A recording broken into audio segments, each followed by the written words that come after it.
بسم اللہ الرحمن الرحیم الحمد للہ رب العالمین والصلاة والسلام علی رسول الکریم اما بعد۔ محترم مہمانان گرامی قدر و طلبہ و طالبات، معلمین و معلمات اور معزز حاضرین مرد و خواتین،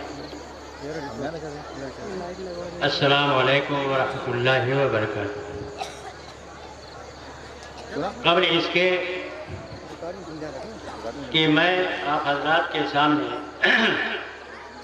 کچھ باتیں رکھوں، جامع برقع کے قیام کا پس منظر اور مختصر تاریخ بیان کر دینا مناسب سمجھتا ہوں۔ اس کے قیام سے قبل بلریا گنج میں کئی مکاتب چل رہے تھے، پھر بھی بے شمار لڑکے اور لڑکیاں تعلیم چھوڑ کر گلی کوچوں میں بھٹک رہے تھے۔ یہ دیکھ کر یہ خیال آیا کہ کیوں نہ ان طلبہ کو تعلیم کی طرف راغب کیا جائے۔ چنانچہ 2015 میں ٹیوشن کے طور پر ان کو جز وقتی تعلیم دینے کی ابتدا کی گئی۔ 1 سال کے بعد یہ مطالبہ ہونے لگا کہ باقاعدہ درجہ بندی کر کے تعلیم دینی چاہیے۔ جب اس پر ذمہ دار جامعۃ البرقع تیار ہو گئے تو 2016 میں مکتب کا قیام عمل میں آیا اور درجہ اطفال سے پنجم تک کے 57 طلبہ اور طالبات نے داخلہ لیا۔ ان کی تعلیم کے لیے فوری طور سے 5 معلمات کا نظم کیا گیا۔ اس کے بعد ہر سال 1 کلاس کا اضافہ ہوتا رہا۔ اس طرح درجہ 8 تک کی تعلیم ہونے لگی۔ اس وقت طلبہ اور طالبات کی مجموعی تعداد مکتب اور جونیئر ہائی اسکول میں 300 کے قریب ہے، جو یہاں سے تعلیم مکمل کرنے کے بعد یہ طلبہ و طالبات مزید تعلیم کے لیے جامعۃ الفلاح میں داخلہ لے کر آگے کی تعلیم حاصل کر رہے ہیں۔ انہی طلبہ میں سے ایک طالب علم محمد ابراہیم نے کہا کہ میں حفظ کروں گا، میری خواہش ہے کہ میں حفظ کروں۔ اس کی خواہش کا لحاظ کرتے ہوئے ذمہ دار جامعۃ البرقع نے ایک استاذ کا نظم کر دیا۔ 2018 میں یہ قافلہ بھی اس امید کے ساتھ چل پڑا کہ آگے ہو سکتا ہے کہ مزید طلبہ کا اضافہ ہو۔ چنانچہ یہ بھی اس میں بھی اضافہ ہوتا رہا اور اس وقت 70 طالبات جو ہے 70 طلبہ اس میں موجود ہیں حفظ میں۔ اس شعر کو میں اس موقع پر کہنا ضروری سمجھتا ہوں کہ ہم اکیلے ہی چلے تھے جانب منزل، مگر لوگ آتے گئے اور کارواں بنتا گیا۔ اس کی عملی تصویر میں نے جامعۃ البرقع میں دیکھی۔ اب دونوں شعبوں میں طلبہ و طالبات کی تعداد تقریباً 450 ہے۔ اس وقت جامعۃ البرقع کا تدریسی اسٹاف 4 معلمین اور 11 معلمات کل 15 پر مشتمل ہے، جو پوری محنت کے ساتھ طلبہ و طالبات کی تعلیم و تربیت پر لگے ہوئے ہیں۔ خدا کا شکر ہے کہ یہاں کے حفاظ کرام اب ممبر و محراب کو بھی زینت بخش رہے ہیں، جمعہ کے خطبے بھی دے رہے ہیں، نمازیں بھی پڑھا رہے ہیں۔ جیسا کہ ہم اس بات سے واقف ہیں کہ آج کا یہ مبارک پروگرام بطور خاص جامعۃ البرقع کے شعبہ حفظ سے تعلق رکھنے والے ان 19 طلبہ کی اعزاز میں منعقد کیا گیا ہے جنہیں حفظ قرآن کی سعادت بابرکت حاصل ہوئی ہے۔ یہ بات ملحوظ خاطر رہے کہ جامعۃ البرقع کے جو ہے سنگ بنیاد جون 2016 میں ڈالی گئی اور اس کے ماتحت شعبہ حفظ کا آغاز جولائی 2018 میں لایا گیا۔ اس وقت سے یہ ادارہ بفضل خدا دن دگنی رات چوگنی ترقی کرتا گیا اور طلبہ کی تعداد میں روز افزود اضافہ ہوتا رہا۔ اس قلیل مدت میں بہت ہی ثمر آور نتائج سامنے آئے۔ کہا جاتا ہے جب ایک مسلمان قرآن مجید حفظ کر لیتا ہے تو اپنے دل کی عمیق گہرائیوں میں توفیق الہی اور سعادت عظیم کا جو سرور سرایت کرتا ہوا محسوس کرتا ہے۔ یہ ایسی نورانی سعادت ہے جس کے مد مقابل دنیا کی کوئی نعمت نہیں۔ آپ نے قرآن پر رب کریم سے تعلق کا دروازہ کھول دیا جاتا ہے اور اس کا اپنے مولا کے ساتھ ربط قائم ہو جاتا ہے۔ قرآن کریم مسلمانوں کے لیے اللہ تعالیٰ کی طرف سے نعمت خاص ہے، اس کی جتنی قدر کی جائے کم ہے۔ قرآن کریم کا حفظ کرنا ایک ایسی شہادت ہے جس کا فیض آپ کے قرآن کے ساتھ ساتھ اس کے والدین، اس کے سرپرستوں اور اساتذہ کرام کو بھی حاصل ہوتا ہے۔ لیکن ساتھ ہی ہمیں اس بات کی طرف توجہ دینی چاہیے حفظ قرآن ایک بہت ہی عظیم اور بھاری ذمہ داری ہے جو کہ حفاظ کرام اور طالب ایمان کے کانوں پر ڈالی جاتی ہے، جیسا کہ ارشاد باری تعالیٰ ہے لو انزلنا هذا القرآن على جبل لرأيته خاشعا متصدعا من خشية الله وتلك الأمثال نضربها للناس لعلهم يتفكرون۔ اگر ہم یہ قرآن مجید کو پہاڑ پر نازل فرماتے تو تو اسے دیکھتا کہ وہ اللہ کے خوف سے جھک جاتا، پھٹ کر پاس ہو جاتا، اور یہ مثالیں ہم لوگوں کے لیے بیان کرتے ہیں تاکہ وہ غور و فکر کریں۔ محترم حضرات، ماؤں اور بہنوں، موجودہ پرفتن دور میں بچوں اور بچیوں کو دینی تعلیم سے آراستہ کرنا نہایت ہی ضروری ہے تاکہ وہ خود شریعت پر عمل پیدا ہو کر آنے والی نسلوں کو دین کی طرف راغب کر سکیں۔ بچہ ماں کی گودی سے اپنا سفر متعین کرنا شروع کر دیتا ہے کیونکہ یہی اس کی پہلی درسگاہ ہوتی ہے، اسی لیے اسلام نے ماں کو درجہ دیا ہے۔ حضرات، قرآن کی عظمت وہ فضیلت کے لیے اتنا ہی کافی ہے کہ اللہ تعالیٰ کا کلام ہے، اس میں پوری دنیا کے انسانوں کے لیے ہدایت ہے۔ یہ دینی ادارے اسلام کے قلعے ہیں، انہی دینی اداروں و مدارس سے اسلام کی بقا ہے۔ یہ دینی ادارے اسلام کے قلعے ہیں، انہی دینی اداروں و مدارس سے اسلام کی بقا ہے۔ یہ دینی ادارے اسلام کے قلعے ہیں، انہی دینی اداروں و مدارس سے اسلام کی بقا ہے۔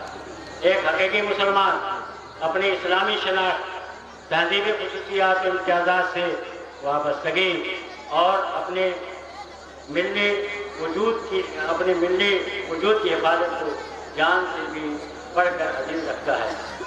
آج قوم کے بچے اور بچوں کے علم دین، قوم کے بچے اور بچیوں کو علم دین سکھانا نہایت ہی ضروری ہے۔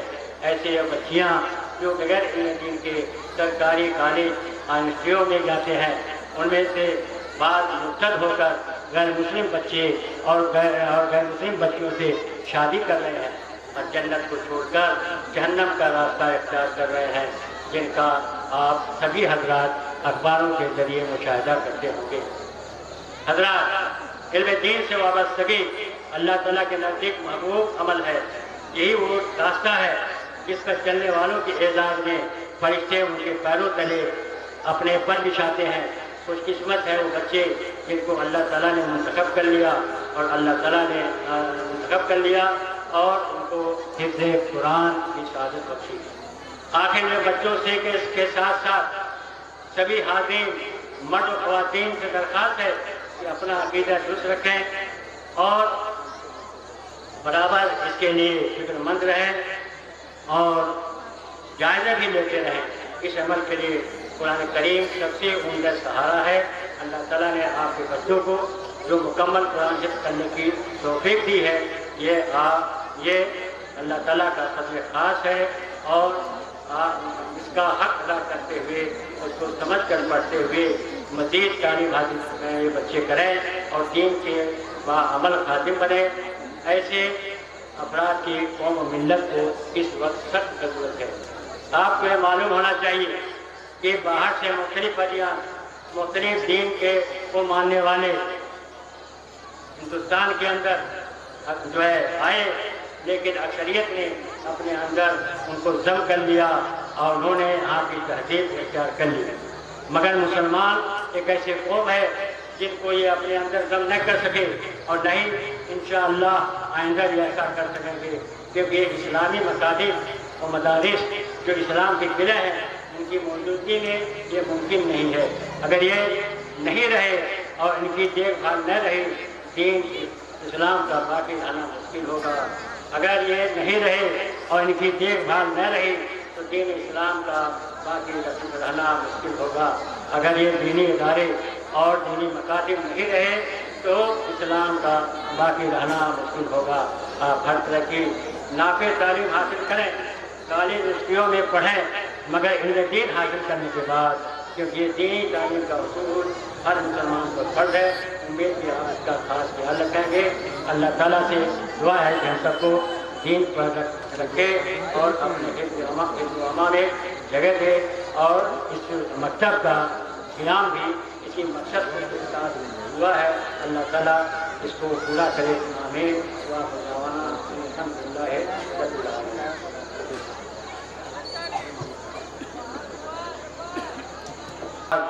جا اصول یہی ہے رفت سفر میرے کارواں کے لیے۔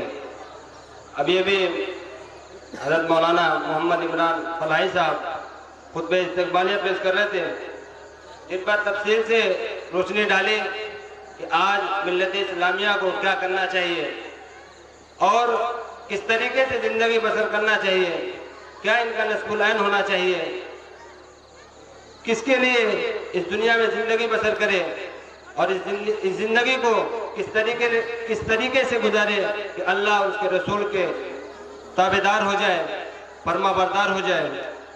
اب اس کے بعد میں نظم پیش کرنے کے لیے برادر توصیف کو دعوت دیتا ہوں کہ وہ آئیں اور نظم پیش کریں۔ تعویذ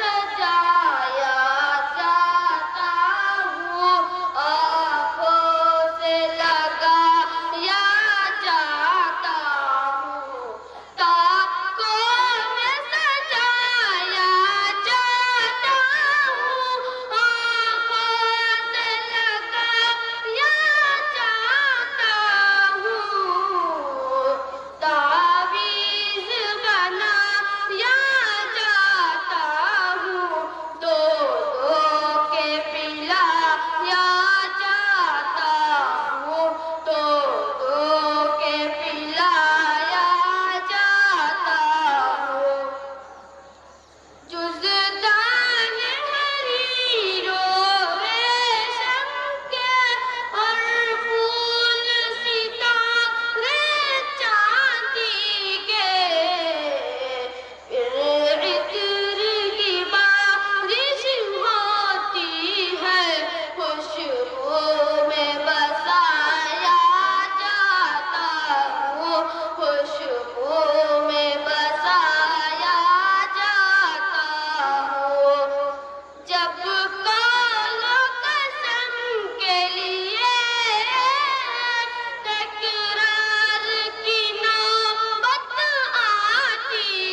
جس کے لیے پہلے مقرر حضرت مولانا ڈاکٹر جاوید سلطان فلاحی صاحب ہیں، ان سے میں بصد احترام اس شعر کے ساتھ گزارش کرتا ہوں کہ دیار عشق میں اپنا مقام پیدا کریں، نیا زمانہ نئی صبح و شام پیدا کریں، کیوں آئیں اور اپنے عنوان پر اظہار خیال کریں۔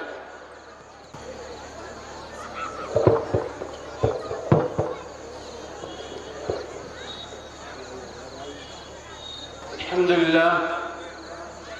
للہ رب العالمین، الصلاة والسلام علی رسول الامین وعلى آلہ وصحبہ اجمعین، اما بعد فاعوذ باللہ من الشیطان الرجیم، بسم اللہ الرحمن الرحیم، انا نحن نزلنا الذکر وانا له لحافظون، وقال رسول اللہ صلی اللہ علیہ وسلم ان للہ اہلین من الناس، قالوا من هم یا رسول اللہ؟ قال هم اہل القرآن اہل اللہ وخاصته، رواہ ابن ماجہ و احمد وصححہ الالبانی۔ محترم حاضرین، مجھے حفاظ کرام کی اہمیت اور فضیلت پر تھوڑی دیر گفتگو کرنی ہے، لیکن معاملہ میرے لیے بہت آسان ہو گیا ہے کہ اس موضوع پر کسی کو اختلاف ہے ہی نہیں کہ اس کو ثابت کیا جائے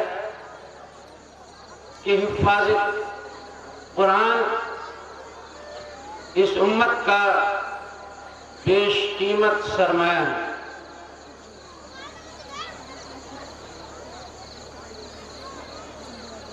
جو پہلی آیت میں نے شروع میں پڑھی ہے، اِنَّا نَحْنُ نَزَّلْنَا الذِّكْرَ وَإِنَّا لَهُ لَحَافِظُونَ،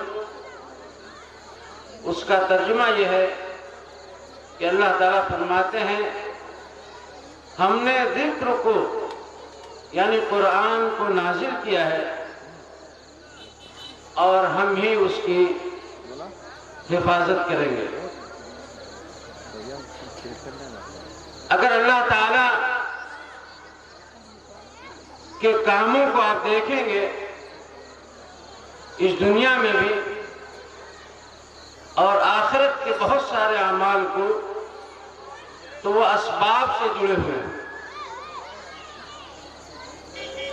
چنانچہ قرآن کریم کی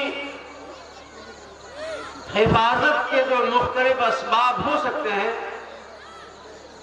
ان میں سے ایک اہم ترین سبب حفاظ کرام کا وجود ہے۔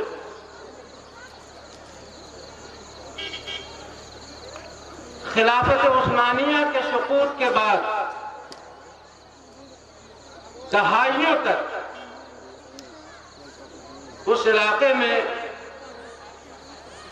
قرآن کریم ہی نہیں بلکہ مکمل طور سے عربی زبان ممنوع تھی۔ دہائیاں گزر گئیں لیکن سینہ بسینہ قرآن چلتا رہا۔ سوویت یونین کو آپ دیکھ لیں، تقریباً 7 دہائیوں تک مکمل پابندی اور جاسوسوں کی ایک ٹیم ہر طرف پھیلی ہوئی تھی کہ کہیں سے یہ خبر مل جائے کہ دین کی تعلیم ہو رہی ہے، قرآن کی تعلیم ہو رہی ہے، تو سخت اذیتیں اور عذاب سے دوچار کرتے تھے۔ لیکن وہاں بھی جب رشیا ٹوٹا تو لوگوں نے دیکھا اور سنا کہ قرآن سینوں میں زندہ ہے اور حفاظ کرام کی بڑی تعداد سامنے آتی ہے۔ تو اللہ تعالیٰ نے حفاظ کرام کے ذریعے بھی اس قرآن کریم کی حفاظت کا سامان کیا ہے؟ چنانچہ آپ نے وہ حدیث سنی جو میں نے ابھی آپ کے سامنے پیش کی ہے، جس میں قرآن کریم کے پڑھنے والے اور شارحین نے لکھا ہے کہ اس سے مراد حفاظ کرام ہے، ان کو اہل اللہ کہا گیا ہے، اللہ والے، وخاصتہ، اور اللہ کے انتہائی خاص لوگ۔ یہ بہت بڑا اعزاز ہے، یہ بہت بڑا شرف ہے، یہ بہت بڑی سعادت ہے کہ حفاظ کرام کو اہل اللہ کہا گیا، اللہ تعالیٰ کے خاص مقرب بندوں میں شامل کیا گیا ہے۔ چنانچہ یہ حفاظ کرام اس روئے زمین پر حزب اللہ ہے، اللہ کا گروہ ہے، اللہ کی جماعت ہے، جنود اللہ فی الارض، زمین پر اللہ کا لشکر ہے، جن کے ذریعے اللہ تعالیٰ نے اپنے کلام کی حفاظت کا بندوبست کیا ہے۔ محترم حضرات، حفاظ کرام کی فضیلتیں اگر میں گنانا شروع کر دوں تو وقت کافی ہو جائے گا۔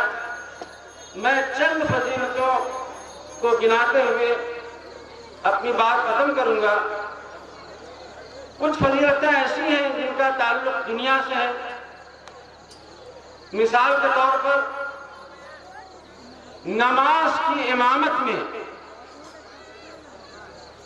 حافظ کو ترجیح دی جائے گی، یعنی اگر یہ کہا جائے کہ ایک طرف مفسرین ہیں، محدثین ہیں، فقہا ہیں، اور ایک طرف حفاظ کرام ہیں، تو امامت کے لیے جس کو آگے بڑھایا جائے گا وہ حفاظ کرام ہوں گے۔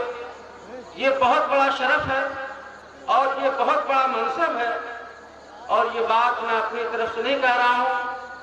ابو مسعود الانصاری کہتے ہیں کہ رسول اللہ صلی اللہ علیہ وسلم نے فرمایا، لوگوں کی امامت وہ کروائے جو سب سے زیادہ قرآن پڑھنے والا ہو،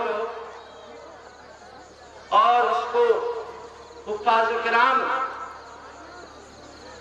سے تعبیر کیا گیا ہے، اور امام مسلم نے اس حدیث کی روایت کی ہے۔ اسی طرح سے اگر حالات کچھ ایسے آ جائیں کہ ایک قبر میں 2 مردوں کو دفن کرنا ہو، تو جو حافظ قرآن ہوگا اس کو پہلے قبلہ رخ دفن کیا جائے گا، اور اس کے بعد اس کے پیچھے دوسرا بندہ دفن کیا جائے گا۔ حضرت جابر بن عبداللہ رضی اللہ تعالیٰ عنہ سے مروی ہے کہ رسول اللہ صلی اللہ علیہ وسلم نے غزوہ احد کے موقع پر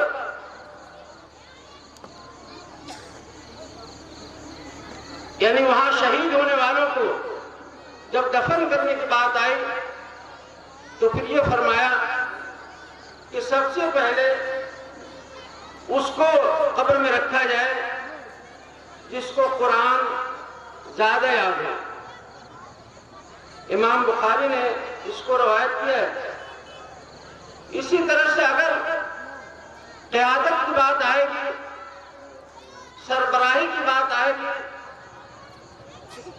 کسی منصب کو سنبھالنے کی بات آئے گی، اور حافظ قرآن اگر استطاعت رکھتا ہے تو اس کو ترجیح دی جائے گی۔ تفصیلات کے لیے صحیح مسلم حدیث نمبر 817 کو دیکھا جا سکتا ہے۔ اب آئیے چند ایسے فضائل کی طرف جن کا تعلق آخرت سے ہے۔ تو محترم حضرات، حافظ قرآن کو یہ شرف حاصل ہوگا قیامت کے دن کہ اس سے کہا جائے گا کہ قرآن پڑھتا جا اور اوپر چڑھتا جا، اور تیری منزل وہ ہوگی جہاں تو پڑھنا بند کر دے گا جو آخری آیت ہوگی۔ جس طرح سے دنیا میں ہوٹلوں کے مختلف لیول ہوتے ہیں، 3 اسٹار، 4 اسٹار، 5 اسٹار اور 7 اسٹار تک، ایسے ہی جنت کے مختلف لیول ہیں۔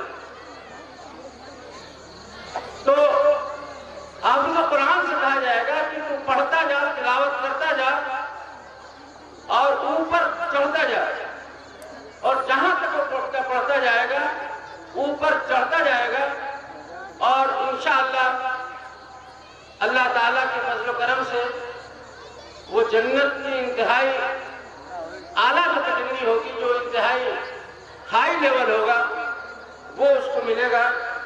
تفصیلات کے لیے ترمذی اور ابو داؤد کو دیکھ سکتے ہیں۔ اسی طرح سے حافظ قرآن وہاں فرشتوں کے ساتھ ہوگا۔ حضرت عائشہ رضی اللہ تعالیٰ عنہ سے مروی ہے کہ رسول اللہ صلی اللہ علیہ وسلم نے فرمایا، جو شخص قرآن پڑھتا ہے اور وہ حافظ بھی ہو تو وہ نیک محرم فرشتوں کے ساتھ ہوگا۔ الی آخر الحدیث امام بخاری اور مسلم دونوں نے اس کو روایت کیا ہے۔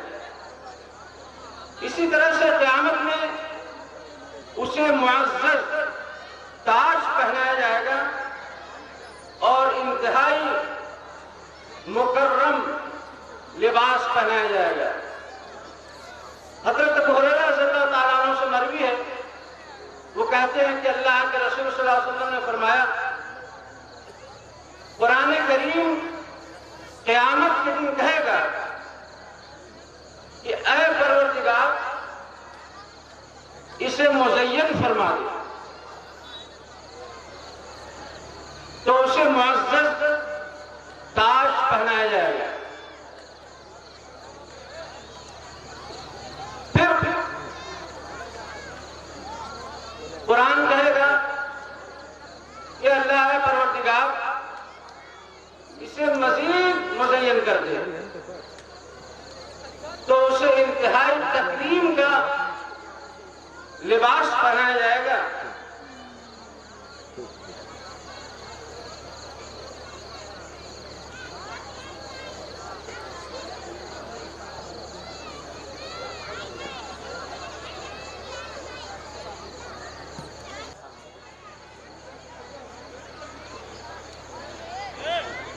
تو اس سے کہا جائے گا پڑھتا جا، چڑھتا جا،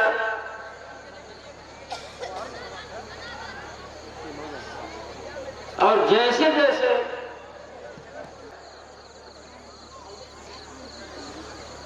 اس کا حسن دوبالا ہوتا جائے گا۔ امام ترمذی نے اس کو روایت کیا ہے اور اسے حسن کہا ہے۔ امام البانی میں نے بھی اس کو صحیح قرار دیا۔ آخری فضیلت بیان کرتے ہوئے میں اپنی بات ختم کروں گا۔ قیامت کے دن قرآن اپنے پڑھنے والوں کے لیے اللہ سے شفاعت کرے گا۔ چنانچہ اللہ کے رسول صلی اللہ علیہ وسلم نے فرمایا، قرآن پڑھو کیونکہ یہ قرآن قیامت کے دن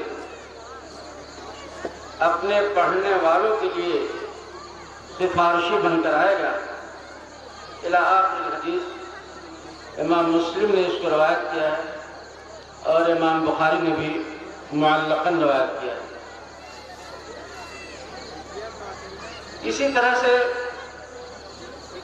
امام طبرانی نے المعجم الاوسط میں اور حاکم نے مستدرک میں بعض ایسی روایات کا ذکر کیا ہے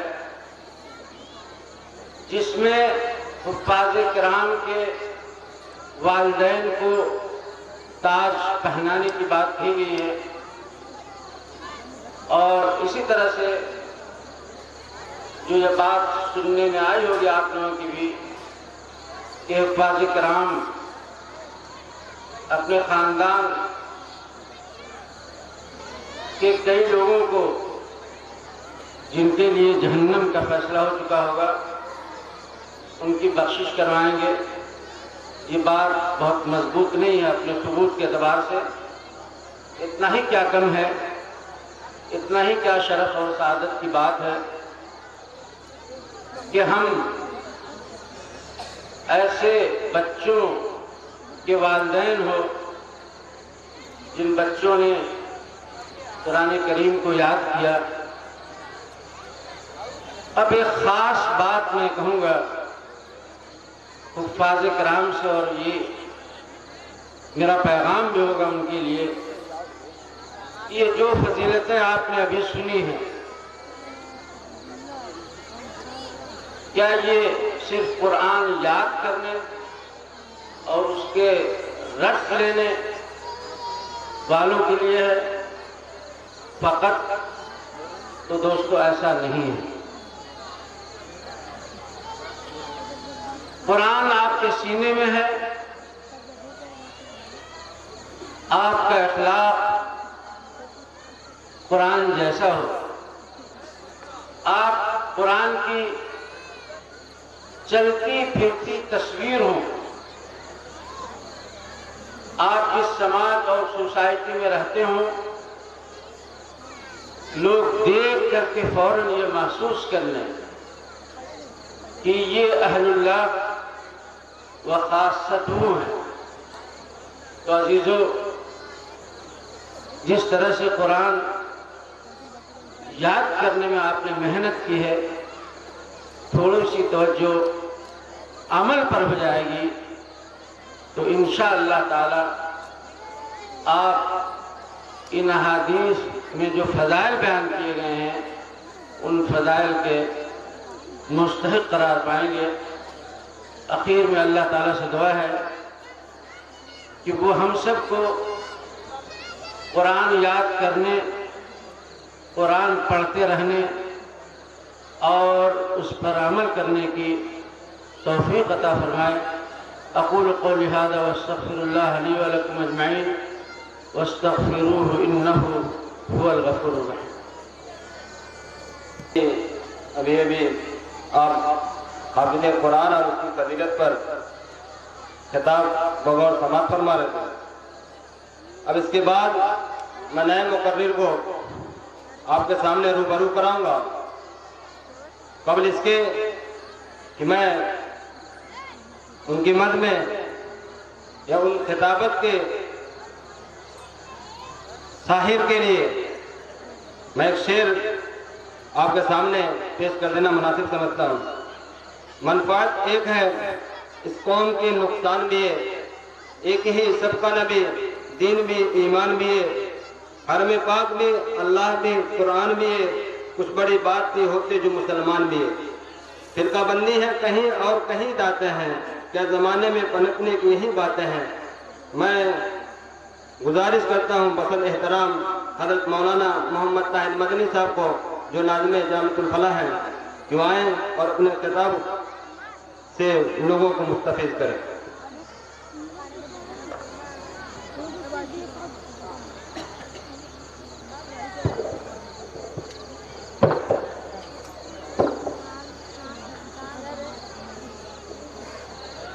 ان الحمد لله نحمده ونستعينه ونؤمن به ونتوكل عليه ونعوذ بالله من شرور انفسنا ومن سيئات اعمالنا من يهده الله فلا مضل له ومن يضلل فلا هادي له وأشهد أن لا إله إلا الله وحده لا شريك له وأشهد أن محمدا عبده ورسوله اللهم صل وسلم وبارك وأنعم على عبدك ورسولك ونبيك محمد وعلى آله وأصحابه أجمعين أما بعد قال رسول الله صلى الله عليه وسلم خيركم من تعلم القرآن وعلمه صدر محترم اسٹیج پہ تشریف فرما علماء کرام محترم ماؤں اور بہنوں اور بزرگوں اور بھائیوں جامعۃ البرکہ کی اس تقریب میں شرکت ہم سب کے لیے باعث سعادت ہے کیونکہ یہ تقریب ان بچوں سے منسوب ہے جنہوں نے حفظ قرآن کی تکمیل کی حفظ قرآن کی فضیلت اور اہمیت ابھی آپ کے سامنے بہت ہی مؤثر انداز سے بیان کی گئی ہے مجھے جس عنوان پر اظہار خیال کرنا ہے وہ عنوان ہے قرآن کریم اور حفظ قرآن کے تقاضے تو اس عنوان کے دو حصے ہیں ایک کا تعلق آپ سب لوگوں سے ہے یا ہم سب لوگوں سے ہے اور دوسرے کا تعلق حفاظ کرام سے ہے ان بچوں سے ہے جنہوں نے حفظ قرآن کی تکمیل کی سعادت حاصل کی قرآن کریم کے کیا تقاضے ہیں یا دوسرے الفاظ میں قرآن کریم کے کیا حقوق ہیں ہمارے اوپر اس کو نگاہوں کے سامنے رکھنا بہت ضروری ہے